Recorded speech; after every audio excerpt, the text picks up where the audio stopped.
Olá, pessoal! Sejam bem-vindos à nossa aula de Direito Constitucional. Hoje coloquei uma música mais agitada de fundo para ver se vocês começam a nossa aula um pouco mais agitada, um pouco mais afim de estudar Direito Constitucional. Às vezes uma música, né, ela anima e ela traz um gás aí que eu tenho percebido que alguns perderam durante a pandemia, né? Eu tô sentindo a ausência ainda de algum de vocês aí do outro lado. Infelizmente, vocês são a turma, está sendo a turma que eu menos estou conseguindo manter contato durante essa pandemia. Então, vamos mais um pouquinho, a gente está quase terminando o nosso conteúdo de Constitucional 2, mas é claro que a gente ainda tem a Constitucional 3 nos esperando no semestre que vem, mas por enquanto o nosso conteúdo do conteúdo programático de Direito Constitucional 2, ele está chegando ao fim. Essa não vai ser a nossa última aula, né? Eu penso que a gente vai ter mais uma aula, além dessa, para conseguir terminar bem o conteúdo, fazer um resgate também do que a gente estudou desde a aula presencial até a nossa última aula. Eu pretendo fazer um vídeo de revisão super modo turbo, tentando pelo menos elencar em tópicos tudo que a gente estudou em Constitucional 2. Tá? Para que vocês consigam ter uma ideia do que foi trabalhado aí durante esse semestre. Tá? O conteúdo da aula de hoje é sobre direitos políticos, tá? Conteúdo muito importante em direito constitucional, porque ele também se relaciona com outras disciplinas que fogem só do direito constitucional. Por exemplo, direito eleitoral, né? Direitos políticos e direito eleitoral, que também é uma disciplina, eles estão super relacionados. Tanto que, se um dia vocês forem prestar algum concurso público ou fazer alguma especialização em direito eleitoral, vocês vão estudar isso que a gente vai estudar na aula de hoje, tá? Mas antes de começar, eu só queria voltar um pouquinho na aula da semana passada, porque eu recebi um questionamento durante a semana da Roberta, que se referia à questão do artigo 12, parágrafo 1º da Constituição Federal, que é aquela questão da reciprocidade em relação aos portugueses, né, de dar determinados direitos, que seriam direitos dados aos brasileiros, mas a esses portugueses equiparados, desde que tenha reciprocidade. A pergunta que ela me fez foi a seguinte: é possível se houver reciprocidade entre os países, um português equiparado nessa reciprocidade possa se candidatar a presidente da República? Se houver equiparação entre os dois países, ela me perguntou sobre a possibilidade dessa equiparação, que vai ser feita por uma legislação, muito provavelmente por meio de um decreto, trazendo regras, se esse decreto ele poderia trazer a possibilidade desse português equiparado por reciprocidade concorrer ao cargo de presidente da República.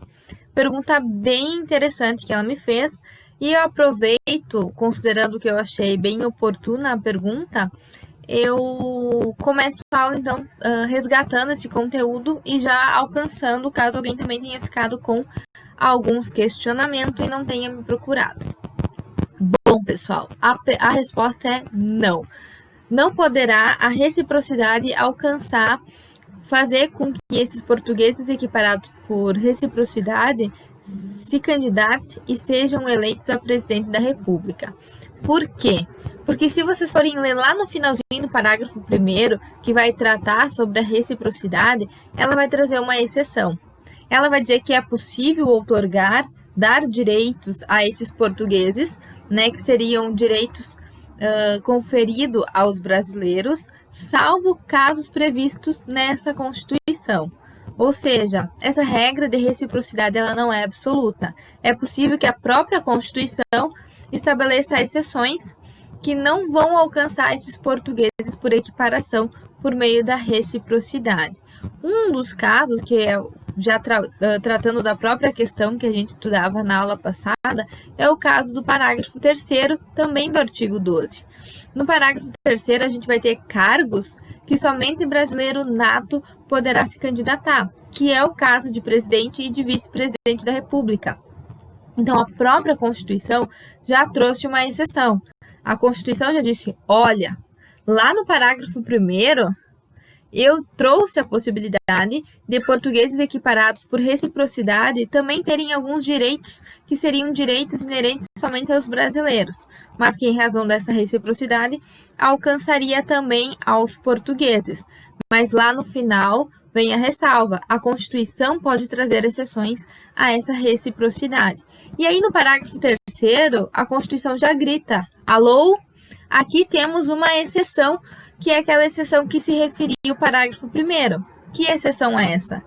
Cargos que somente brasileiro nato poderá ocupar no Brasil, que é o caso de presidência, da cadeira da presidência e de vice-presidência da República. Então, essa é uma regra que a gente pode chamar de regra absoluta, tá? Decretos ou regulamentos que vão estabelecer reciprocidade entre portugueses não podem alterar esse tipo de regra que está no parágrafo 3º da Constituição Federal. Então, de modo geral, o que eu quero que vocês compreendam sobre a questão da equiparação? Que é possível que portugueses tenham determinados direitos aqui no Brasil que sejam direitos, inclusive, inerentes a brasileiros natos. Não necessariamente a brasileiros naturalizados, mas aos natos também. Pode ser que esses equiparados por reciprocidade também tenham direitos. Por exemplo, né, que casos que a gente até tem um decreto, só que agora eu não vou... Vocês podem pesquisar aí no Google, né, deem o Google e vocês vão encontrar. Tem um decreto no Brasil que trabalha sobre regras de reciprocidade entre portugueses e brasileiros. E é possível que, né, por meio desse regramento que a gente tem de reciprocidade, portugueses prestem concurso público no Brasil e exerçam, trabalhem na administração pública do Brasil. Então, é possível que esses portugueses, mesmo não sendo considerados brasileiros, possam passar em concurso público e exercer função pública aqui no Brasil, em razão da reciprocidade. E é possível também, inclusive, que esses equiparados tenham direitos políticos no Brasil. Né? É possível que portugueses equiparados pela reciprocidade gozem de direitos políticos ao ponto de poder votar e, inclusive, ser votado. Então, vejam bem, o português equiparado por reciprocidade, ele pode votar e também ser votado. Ele pode concorrer a determinados cargos, né, a nível estadual, a nível federal no Brasil ou municipal, desde que esses cargos não estejam naquela previsão do parágrafo 3º. Que não sejam cargos que exijam de fato a nacionalidade de brasileiro nato. Fora isso, é possível que a regra da reciprocidade estabeleça e alcance esses demais direitos ao português equiparado por reciprocidade. Tá? Então, se caso mais alguém tenha ficado com dúvida em relação a isso, eu espero que agora eu tenha conseguido sanar essas dúvidas e especialmente sanar a dúvida da Roberta, que se referia a essa possibilidade ou não de se alterar a questão do parágrafo 3º do artigo 12, tá? Mas não pode. O parágrafo 3º, vocês têm que imaginar ele como uma cláusula pétrea, tá? Ele é um guardião de forma a garantir a segurança do nosso país, garantindo que somente se ocupe aqueles maiores cargos do nosso país, os brasileiros natos, tá? Encerrando, então, o conteúdo da semana passada, a gente começa a trabalhar hoje direitos políticos, que a gente vai encontrar no artigo 14 da Constituição Federal. Como eu disse, muito importante. Direitos políticos caem muito em prova, principalmente em segunda fase da OAB, que é onde mais cai aí para tentar discorrer de forma dissertativa alguns casos. Eu tentei montar um esquema aí para vocês, peço que vocês acompanhem, trazendo um panorama geral nesse primeiro momento sobre o que a gente vai estudar nessa primeira parte da aula em direitos políticos. Então vejam que eu fiz como se fosse um mapa mental para vocês, para tentar ir localizando os caminhos que a gente vai passar nessa primeira parte da aula, que é uma parte bem tranquila, tá? Depois, na segunda parte da aula, que a gente começa a cavocar mais fundo, ficar mais complexo, ficar mais difícil, tá? Ainda mais em razão desse distanciamento, que eu não consigo usar o quadro, né? Até preciso comprar um quadro, se continuar essa pandemia, para facilitar a nossa comunicação. Mas vamos lá, acompanhem comigo então. Eu pus ali para vocês direitos políticos e coloquei uma divisão geral num primeiro momento, trabalhando os direitos políticos na base em seu núcleo, que é aquela questão de núcleo essencial que muita gente fala, né? Qual é o núcleo essencial dos direitos políticos? E a gente vai perceber que o núcleo, que é a essência dos direitos políticos, é baseado no que a gente chama de sufrágio, né? Então a gente trabalha, por um lado, os direitos políticos, trabalhando a questão do núcleo essencial dos direitos políticos, que é o sufrágio. Mas eu também coloquei ali para vocês que existem outras modalidades desse trabalhar direitos políticos. Não necessariamente pelo sufrágio, que é o núcleo, que é a essência, que é o que a gente vai trabalhar, mas lembrando ali que existem outros conceitos, outras modalidades de se ver e de se compreender o que são direitos políticos. E eu coloquei ali para vocês alguns exemplos, que é por meio da ação popular, da iniciativa popular e de partidos políticos. Então, são modalidades que as pessoas podem exercer os direitos políticos que não exercem por meio do núcleo, que é por meio do sufrágio universal, tá? Mas o que nos importa aqui, de fato, é o sufrágio, que é o núcleo, é a essência do que são os direitos políticos. O sufrágio, se não me engano, a gente conversou um pouquinho sobre isso em ciência política. Essa questão do sufrágio, que a gente já viu, a gente pode dividir ele em sufrágio restrito e sufrágio universal, né? O restrito não é o que a gente adota hoje, a gente adota o universal, com previsão na própria Constituição Federal, mas é importante que vocês saibam que existiu há algum tempo atrás e que se tem essa classificação do sufrágio restrito. O sufrágio restrito, ele vai estabelecer que aquele direito de voto, de exercer o direito de voto, ele não vai ser universal, justamente porque ele é restrito.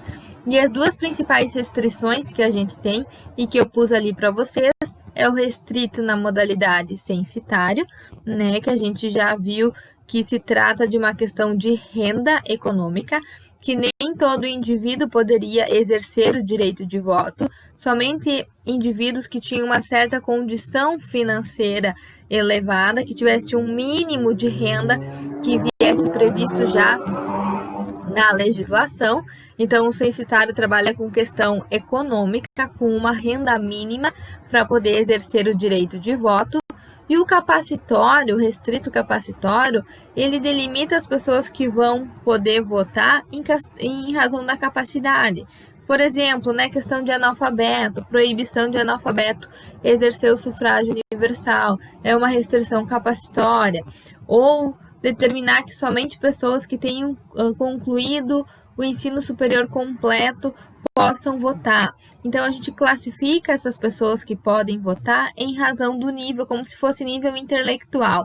Por isso que a gente chama de capacitório, tá? Mas a gente não adota no Brasil essa modalidade, embora seja importante que vocês saibam que existe o sufrágio restrito censitário ou restrito capacitório. Mas nós trabalhamos com o sufrágio universal. Coloquei ali para vocês, então, que o sufrágio universal, ele se traduz no direito de voto. Então, toda vez que a gente fala em sufrágio, a gente na hora precisa pensar na relação direito de votar e de ser votado. Então, o direito que se fundamenta na questão do voto, de depositar o voto em alguém ou de receber o voto de alguém, se traduz na questão do sufrágio universal. Por isso que a gente vai chamar o sufrágio universal de direito de voto, tanto de votar como de ser votado.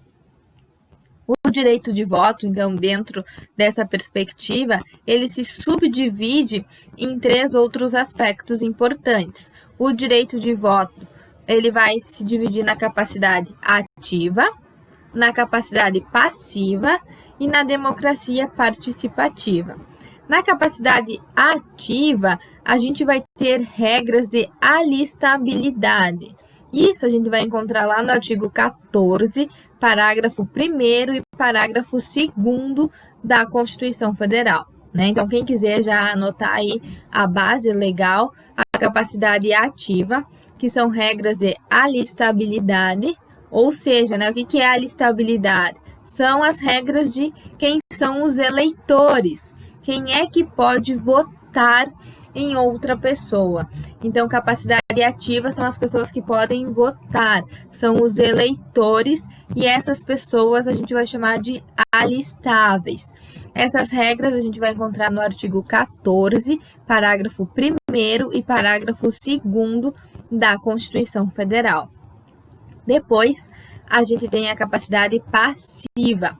A passiva vai trazer regras de elegibilidade, ou seja, a capacidade passiva vai dizer quem são as pessoas que podem ser votadas, tá? Então, capacidade passiva, elegibilidade, quem é que pode ser eleito, tá? Quem é que pode receber voto.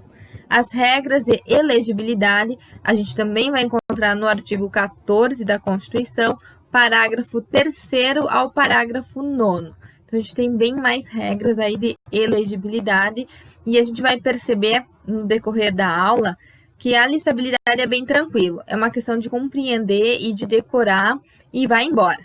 Mas agora, questão de elegibilidade, a gente tem bastante regra, não é fácil de entender, por isso que eu quero dividir o conteúdo em 2 aulas, não só nessa aula. Quero que vocês leiam, quero que vocês compreendam, porque realmente não é um conteúdo fácil e é um conteúdo que é bastante cobrado, tá?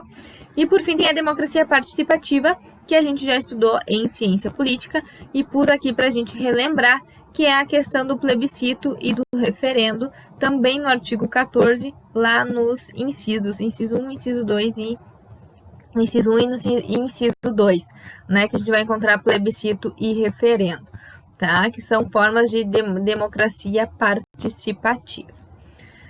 Bom, vislumbrando então esse nosso panorama geral aí do que a gente vai estudar, eu peço que vocês coloquem um tópico aí no caderno de vocês, capacidade ativa. 2 pontos, alistabilidade. Capacidade ativa, 2 pontos, alistabilidade. Que essa é a nossa primeira regra, é aqui que a gente vai começar a estudar nessa primeira parte da aula. Ou seja, quem são aquelas pessoas que podem votar? Ou dito de outra forma, quem são as pessoas chamadas de eleitores?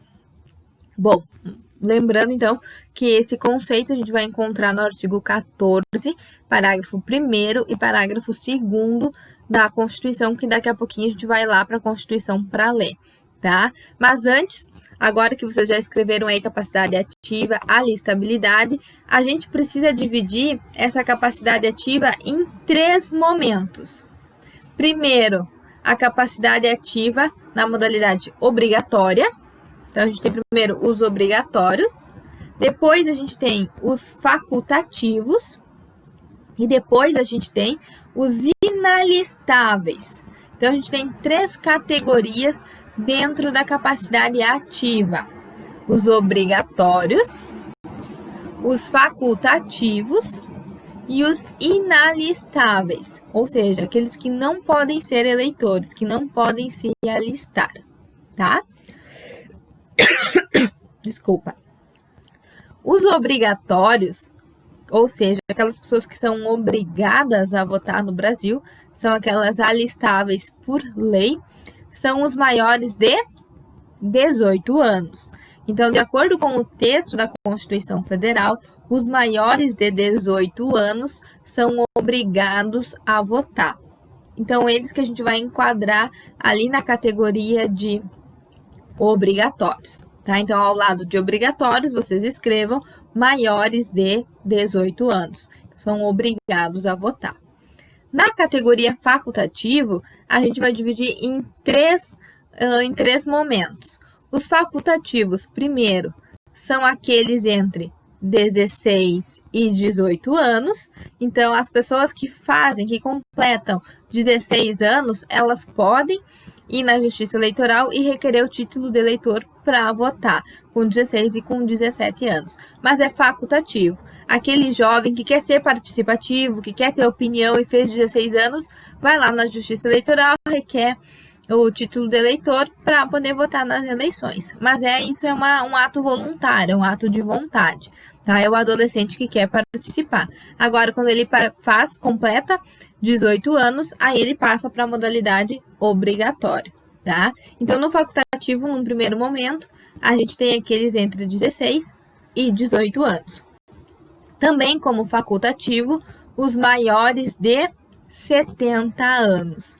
Então, os idosos, que são aqueles maiores de 70 anos, o voto também é facultativo, tá? Aqui eu abro um parênteses um pouco para a gente poder compreender um pouco, porque a gente vai ver que a Constituição ela vai falar que são obrigatórios os maiores de 18 anos. Só que no facultativo, ela vai dizer que acima de 70 é facultativo. Então, lá nos obrigatórios, o que a gente tem que compreender de forma implícita? Que o voto é obrigatório dos 18 até 70 anos. Esse é o período, então, que é obrigatório o voto, de 18 a 70 anos, porque acima de 70 anos o voto passa a ser facultativo, tá?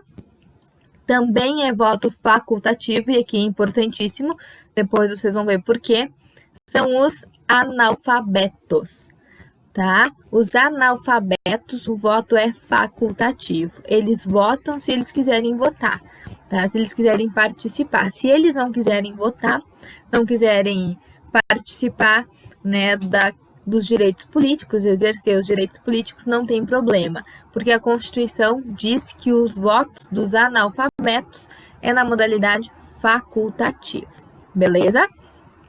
Por fim, a gente tem os inalistáveis. Os inalistáveis são os estrangeiros e os conscritos. Então, escrevam: inalistáveis são os estrangeiros, ou seja, os estrangeiros não podem votar aqui no Brasil, não podem se alistar. Lembrando da questão que a Roberta trouxe no início, que eu trouxe a questão da dúvida, que em questão de reciprocidade de votação de direitos políticos entre portugueses, é possível que o português, com base numa reciprocidade, seja exceção nessa regra de inalistável com base nos estrangeiros, tá? Então, pode ser que um português equiparado por reciprocidade possa exercer os direitos políticos no Brasil e, como consequência, pode ser alistável. Mas é só um parênteses para a gente refletir um pouco mais, né? Esse tipo de comentário que eu faço é para uma questão dissertativa mais nível hard, né? Que a gente tem que pensar, se é inalistável os estrangeiros, o português, ele é estrangeiro. Mas a gente tem lá no artigo 12, parágrafo 1º, a regra da reciprocidade. Será que pode? Pode, né? A gente pode ter uma grande exceção aqui nos inalistáveis estrangeiros, tá? Mas por hora anotem só aí do lado, inalistáveis são os estrangeiros e os conscritos. Os conscritos são aqueles que prestam serviço militar obrigatório, tá? É eles que a gente vai chamar de conscritos. Durante o serviço militar obrigatório, eles são inalistáveis, eles não votam durante o serviço militar obrigatório, tá? Dito isso, então, agora eu peço que vocês peguem a Constituição de vocês, pegarei a minha, para a gente fazer a leitura, então, do artigo 14, parágrafo 1º e parágrafo 2º, né? Vamos acompanhar, então, em conjunto a leitura. Artigo 14, parágrafo 1º. O alistamento eleitoral e o voto são. O alistamento eleitoral, aqui vocês podem escrever capacidade ativa, regras de alistabilidade. O alistamento eleitoral e o voto são obrigatórios para maiores de 18 anos, facultativos para analfabetos, maiores de 70, maiores de 16 e menores de 18. Então, foram as 3 classificações que vocês recém escreveram no caderno de vocês. Parágrafo 2º. Não podem alistar-se como eleitores os estrangeiros e, durante o período de serviço militar obrigatório, os conscritos. Então, são essas as nossas regras de capacidade ativa que trabalha as regras de alistabilidade. Avançando um pouco no conteúdo e pegando o material do mapa mental que eu fiz para vocês, a gente tem um outro mapa que vai tratar a respeito da capacidade passiva, que é sobre as regras de elegibilidade. Então, por ser também um conteúdo complexo, que agora sim a coisa começa a ficar confusa, começa a piorar. Quem não abandonou a aula ainda, corre o risco de abandonar, né, na próxima parte, porque pode ser que faça um caos na cabeça de vocês. Mas eu fiz um mapa mental que eu acho que ficou bem bacana e bem fácil da gente compreender. Então, acompanhem aí, tá? Elegibilidade. A elegibilidade, a gente vai... Desculpa. A gente vai dividir ela em condições, ou seja, condições para que aquele sujeito possa concorrer a um cargo eletivo, ou dito de outra forma, possa se candidatar. Então, a gente tem algumas regras, algumas exigências, e tem uma delas que vocês precisam saber, que cai muito, que é a questão da idade. Com que idade pode concorrer para determinados cargos. A gente já vai ver isso, tá? E depois a gente tem a questão da inelegibilidade. E aí a gente começa a estudar as regras em si da inelegibilidade. Antes de estudar as regras da inelegibilidade, que nesse bloco da aula a gente vai estudar a absoluta, a gente vai conversar sobre a regra de inelegibilidade absoluta, porque eu vou deixar as relativas para trabalhar no momento à parte, porque é aí que é a parte complicada do conteúdo. Antes, a gente vai lá para as condições na questão do artigo 14, parágrafo 3º da Constituição. O que o parágrafo 3º diz? São condições de elegibilidade. Então, são os critérios, né? São as condições para que o sujeito ele possa se candidatar para algum tipo de cargo eletivo. Então, ali nas condições, vocês podem escrever já, né, a base legal, que é o artigo 14, parágrafo 3º da Constituição. São condições de elegibilidade na forma da lei: nacionalidade brasileira, o pleno exercício dos direitos políticos, alistamento eleitoral, domicílio eleitoral na circunscrição, filiação partidária e idade mínima. Ali na idade mínima, vocês podem grifar da cor que vocês quiserem, pode colocar coração, mas tem que chamar a atenção de vocês o inciso 6 do parágrafo 3º, que é a idade mínima para concorrer aos cargos de mandato eletivo, tá? Os outros condições e critérios, eles são bastante óbvios, claros, e alguns a gente vai estudar no decorrer do conteúdo, né? Nacionalidade brasileira, direitos políticos, alistamento eleitoral, domicílio eleitoral na circunscrição, né? Ou seja, precisa morar na localidade onde você vai concorrer, filiação partidária, né? Não pode concorrer sem partido nenhum, né? Quem vai concorrer precisa ser filiado a um partido, e aí sim a idade mínima aos cargos, que é bem importante. Então, a idade mínima de 35 anos para presidente e vice-presidente da República e senador. Então, 35 anos é a idade mínima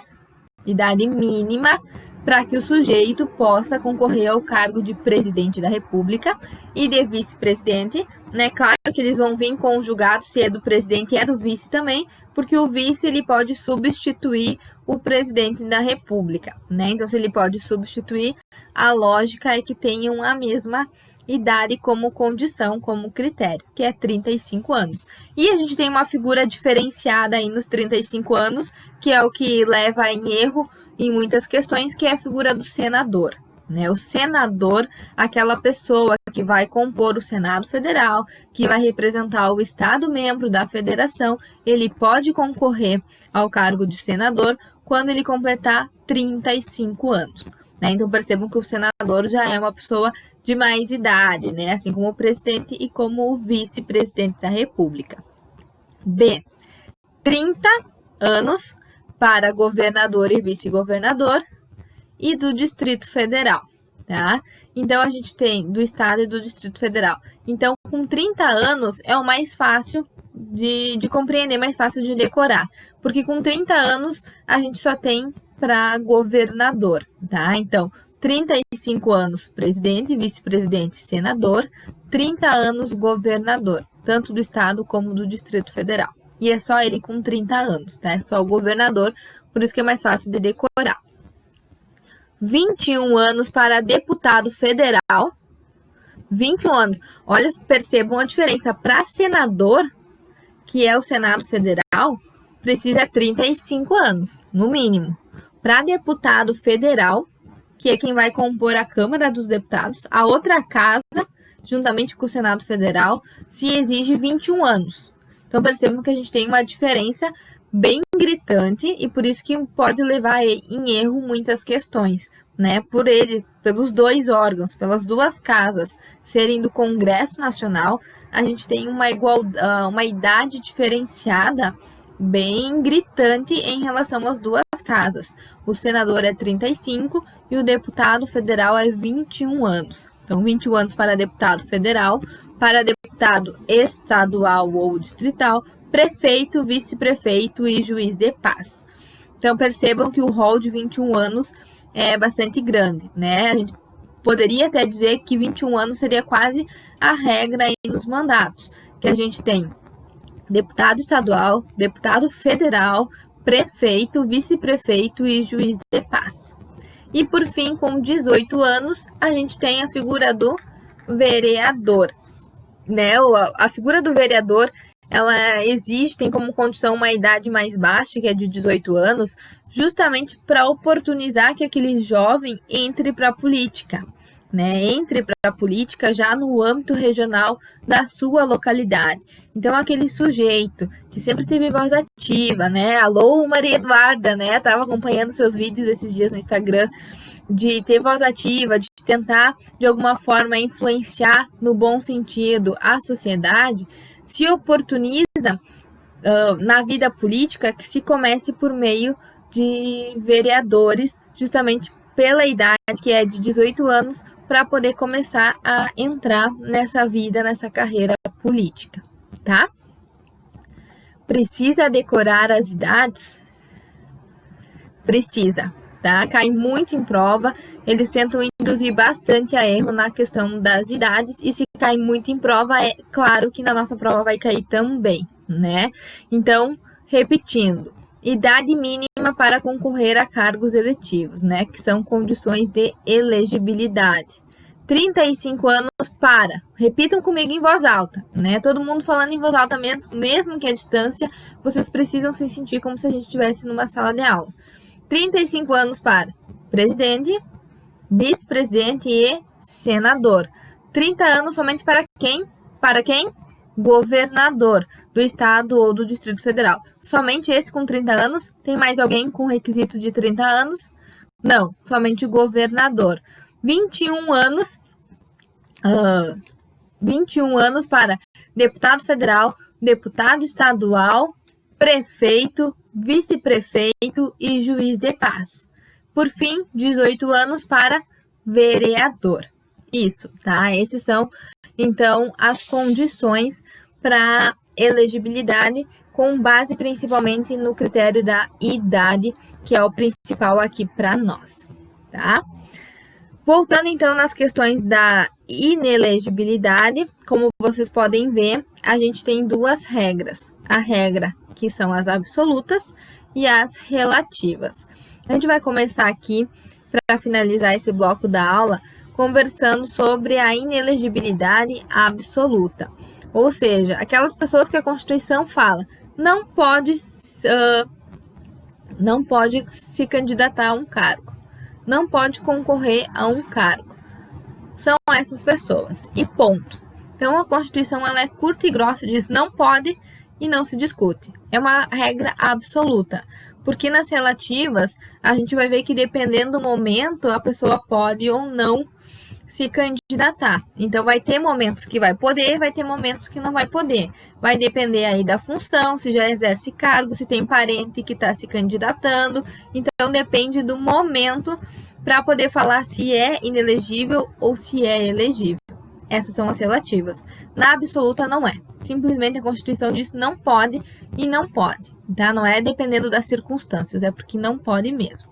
Essas, então, são as absolutas. Quem compreende a inelegibilidade absoluta, ou seja, quem não pode se candidatar no Brasil. Aí eu quero que vocês escrevam os inalistáveis e os analfabetos.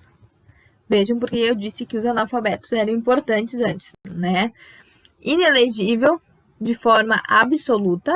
Vou repetir. São os inalistáveis e os analfabetos. Quem são os inalistáveis? Os estrangeiros e os conscritos. Então, quando eu digo que a inelegibilidade absoluta alcança os estrangeiros, os conscritos e os analfabetos, está correto. Quando eu digo que a inelegibilidade absoluta alcança os inalistáveis e os analfabetos, está correto também, porque a gente recém viu que os inalistáveis são os estrangeiros e os conscritos. E aí vem uma coisa que vocês precisam cuidar. Vejam o que eu vou perguntar para vocês. Pergunta de verdadeiro ou falso. Quem não é eleitor não poderá ser candidato. Verdadeiro ou falso? Quem não é eleitor não poderá ser candidato. Verdadeiro ou falso? Falso? Verdadeiro, né? Essa assertiva ela está verdadeira. Quem não é eleitor não poderá ser candidato. Prof, não entendi. Vejam bem, quem não é eleitor significa que são aquelas pessoas que são inalistáveis. São aquelas pessoas que não podem votar. Então, quem não é eleitor, de acordo com a Constituição? Os estrangeiros e os conscritos. Os estrangeiros e os conscritos, que são quem não podem ser eleitores, não poderão ser candidatos. Vamos ver lá na regra. Inelegibilidade absoluta, não poderá ser candidato os inalistáveis, que são os estrangeiros e os conscritos, que são os mesmos dos inalistáveis, que a gente viu na capacidade ativa. Então, a frase, quem não é eleitor não poderá ser candidato, está correta. Do mesmo modo, eu posso dizer, usando outras palavras, que todos os inalistáveis são também inelegíveis. Essa frase ela também está correta. Todos os inalistáveis são também inelegíveis. Está correto. Agora, eu não posso dizer todos os inelegíveis são inalistáveis. Essa frase, no sentido contrário, ela está incorreta. Por quê? Por que todos os inelegíveis não são inalistáveis? Porque a gente tem a figura aí do analfabeto. O analfabeto, ele é voto facultativo, ele não é inalistável, ele é facultativo. Só que ele é inelegível. É dizer, o analfabeto, ele pode votar, mas ele não pode ser votado. Por isso que é correto dizer que todos os inalistáveis são inelegíveis, porque os inalistáveis são os estrangeiros e os conscritos, que são inelegíveis também. Mas nem todos os inelegíveis são inalistáveis, porque a gente tem como inelegível a figura do analfabeto. E o analfabeto, ele não é inalistável, ele é facultativo. Beleza? Isso por uma regra bem para se compreender. É lógico que isso ocorra, porque qual que é a lógica da Constituição? Se tu não pode votar, porque você é inalistável, ou seja, os estrangeiros e os conscritos, como é que você vai receber voto de outra pessoa? Então, se trabalha com essa ideia de reciprocidade. Se eu posso votar e eu me enquadro nas condições, eu também posso receber voto. Posso me candidatar a um cargo. Agora, se por alguns motivos eu não posso nem votar, eu não tenho nem a capacidade ativa para votar, como que eu vou ter a capacidade passiva de ser votado por alguém? Não tem sentido, né? Então, essa questão de todos os inalistáveis são também inelegíveis faz sentido na lógica votar e ser votado, tá? Só muita atenção que eu peço no caso do analfabeto, que ele é só inelegível. Ele não é inalistável, mais uma vez porque o voto dele é compreendido como facultativo, beleza? Então, quer dizer que ele pode se alistar tranquilamente. No nosso próximo bloco de aula em relação a esse conteúdo, a gente vai começar a estudar a inelegibilidade relativa, né? Que, como eu coloquei ali para vocês, ela vai variar em razão da função que a gente vai chamar de relativa funcional, que vai levar em consideração o mesmo cargo em questão de reeleição ou outros cargos. A gente vai estudar a relativa reflexa, a relativa em relação aos militares e a relativa em relação a alguns critérios legais, tá? Então, agora a gente começa a entrar num aspecto um pouco mais dark da elegibilidade, que não é muito fácil de compreender. Então, eu peço bastante atenção de vocês na nossa próxima aula, tá? Um grande beijo, espero que até aqui vocês tenham compreendido o nosso conteúdo.